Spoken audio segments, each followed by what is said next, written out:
5 തലമുറകളായി നിങ്ങൾക്കൊപ്പം PRS hospital. 1977 June 25 ഇന്ത്യയിൽ അടിയന്തരാവസ്ഥ പ്രഖ്യാപിച്ചു.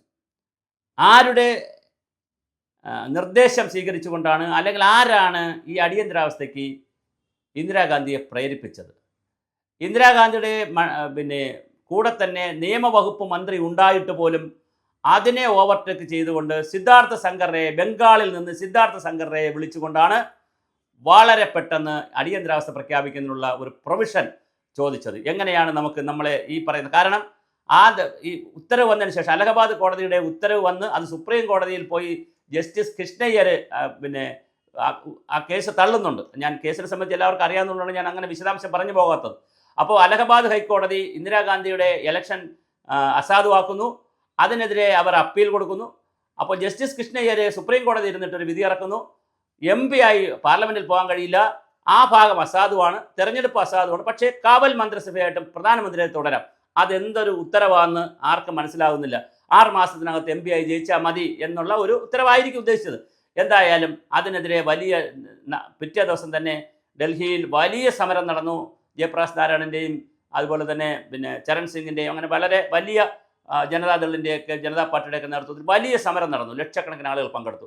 ഇത് മനസ്സിലാക്കിയിട്ടാണ് ഇന്ദിരാഗാന്ധി ഉടൻ തന്നെ സിദ്ധാർത്ഥ സങ്കർ റയെ വിളിച്ച് ഇതെന്ത് ചെയ്യണം എന്ന് ആലോചിച്ച് ഒരു പ്രൊവിഷൻ കണ്ടുപിടിച്ചുകൊണ്ട് വരാൻ പറഞ്ഞു. അങ്ങനെയാണ് ഭരണഘടനയ്ക്കകത്തുള്ള ഒരു പ്രൊവിഷൻ എടുത്തുകൊണ്ട് ആഭ്യന്തരമായി പ്രശ്നങ്ങളുണ്ടായാൽ രാജ്യത്ത് ഇന്റേണൽ എമർജൻസി പ്രഖ്യാപിക്കാമെന്നൊരു തീരുമാനം വരുന്നത്. പക്ഷേ അതിന് സമാനമായ അതിനാവശ്യമായ ഫയലിൽ വന്നൊരു കാര്യം, അന്ന് അമേരിക്കയിൽ നിന്ന് CIA ചാരന്മാരെ ഇന്ത്യയിൽ വിട്ടുകൊണ്ട് ഇന്ത്യ ഗവൺമെൻറ് അസ്ഥിരമാക്കാനുള്ള പ്രവർത്തനം നിക്സന്റെ നേതൃത്വത്തിൽ, അന്നത്തെ പ്രസിഡന്റ് അമേരിക്കൻ നിക്സന്റെ നേതൃത്വത്തിൽ നടക്കുന്നതായിട്ടുള്ളൊരു വാർത്തയും വന്നു.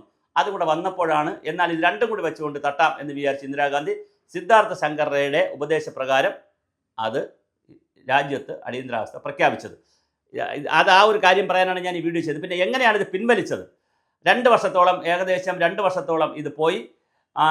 75 പ്രഖ്യാപിച്ചു, 77 വരെ ഇത് പോയി കഴിഞ്ഞപ്പോൾ ഇന്ദിരാഗാന്ധിക്ക് വലിയ മാനസിക സംഘർഷമുണ്ടായി. രാജ്യത്താകെ കലാപമാണ്, പത്രങ്ങളെ നിരോധിച്ചിരിക്കുന്നു, പ്രസിഡന്റ് വായ് മൂടിക്കെട്ടിയിരിക്കുന്നു, വലിയ പ്രശ്നമാണ് രാജ്യത്താകെ. ജനങ്ങളാകെ വലിയ സമരത്തിലാണ്, നേതാക്കളെല്ലാം അറസ്റ്റിലാണ്, ഒളിവിലാണ്, പലരും ജയിലിലാണ്, കൂടുതൽ പേരും. അങ്ങനെ വലിയ പ്രതിസന്ധിയാണ്. അപ്പോൾ ഇന്ദിരാഗാന്ധിക്ക് ആരിൽ നിന്ന് ഉപദേശമെടുക്കണമെന്ന് അറിയാതെ ഇന്ദിരാഗാന്ധി വളരെ വലിയ മാനസിക സംഘർഷത്തിലേക്ക് പോവുകയും അവസാനം ജിത്തു കൃഷ്ണമൂർത്തിയുമായി സംസാരിക്കുകയും ചെയ്യുന്നുണ്ട്. ജിത്തു കൃഷ്ണമൂർത്തിയാണ് ഇന്ദിരാഗാന്ധിക്ക് ഒരു ഉപദേശം കൊടുക്കുന്നത്.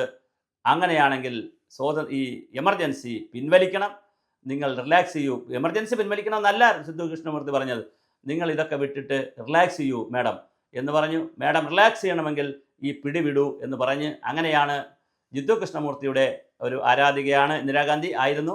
അങ്ങനെയാണ് ഈ അടിയന്തരാവസ്ഥ പിൻവലിക്കുന്നത്.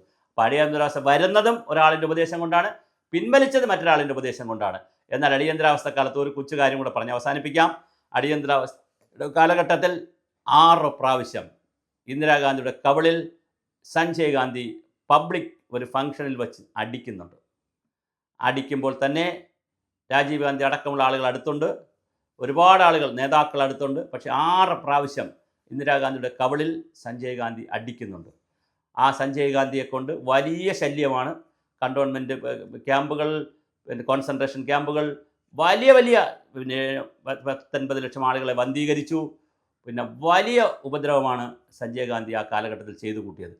ഇഷ്ടമല്ലാത്ത എല്ലാ നേതാക്കളെയും ജയിലിലടച്ചത് സഞ്ജയ് ഗാന്ധിയുടെ കൂടി അഭിപ്രായം മാനിച്ചുകൊണ്ടാണ്. വലിയ തോതിലാണ് IK ഗുജറാളുമായും വലിയ നേതാക്കളുമായിട്ടൊക്കെ സഞ്ജയ് ഗാന്ധി തെറ്റുകയും അവരെല്ലാം കോൺഗ്രസ് വിട്ടു പോകുന്ന ഒരു രീതി വരികയും ചെയ്തു.